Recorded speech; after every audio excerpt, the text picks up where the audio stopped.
I am happy that today Mr. Asa has agreed to be with us when we are going to discuss about the accreditation and ranking process.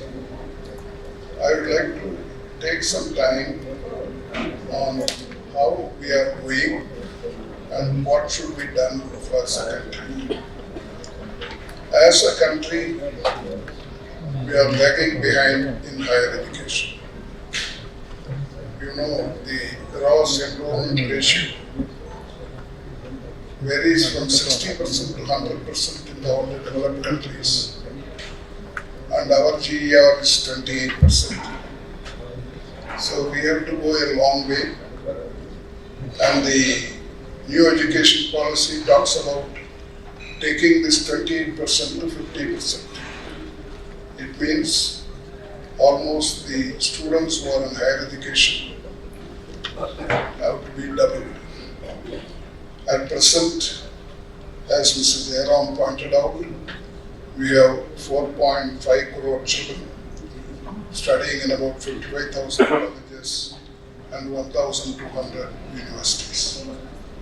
But the total number of eligible students in our country is about 17 crores between the age of 18 and 23. So almost half of them are left out, more than half. And how is that we are going to be offering education to them?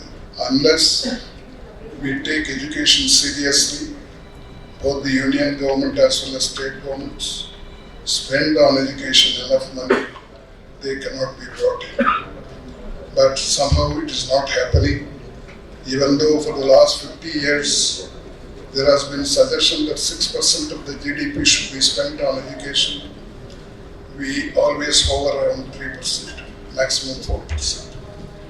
In fact, in this year's budget, union budget, it is 53.5 lakh crores.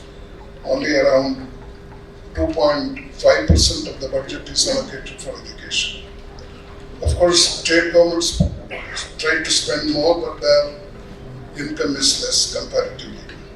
So we have to see and influence the government to spend more on education, because we have too many poor and middle class students who cannot afford to go to private institutions.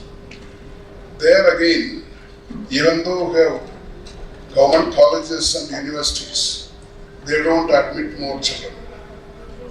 To give you a concrete example, we have 26 government universities in Tamil Nadu.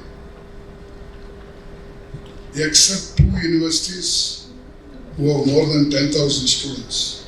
All of them have 3,000, 4,000 students. In fact, there is one university in my city which is 23 years old. Only this year they have reached 1,000.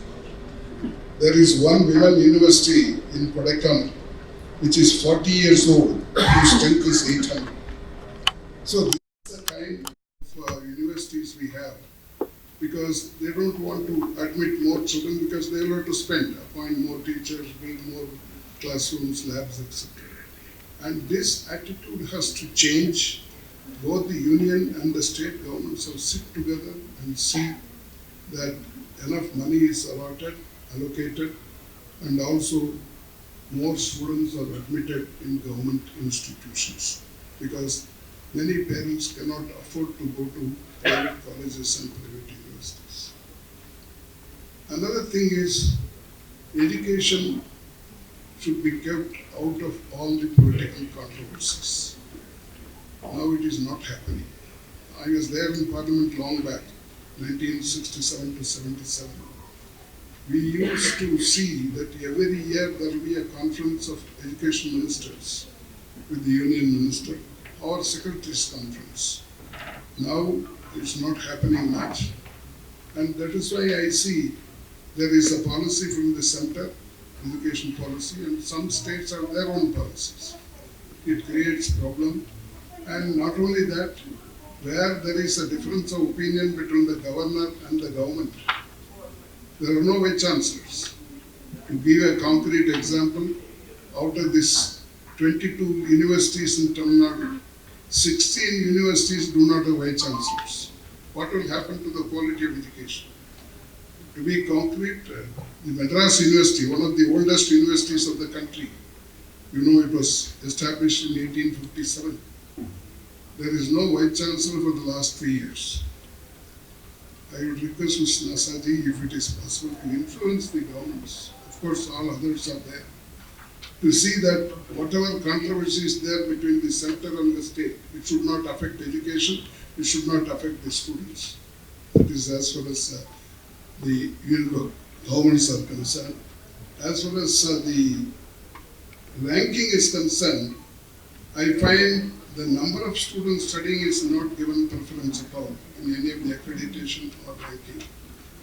For them, small is beautiful.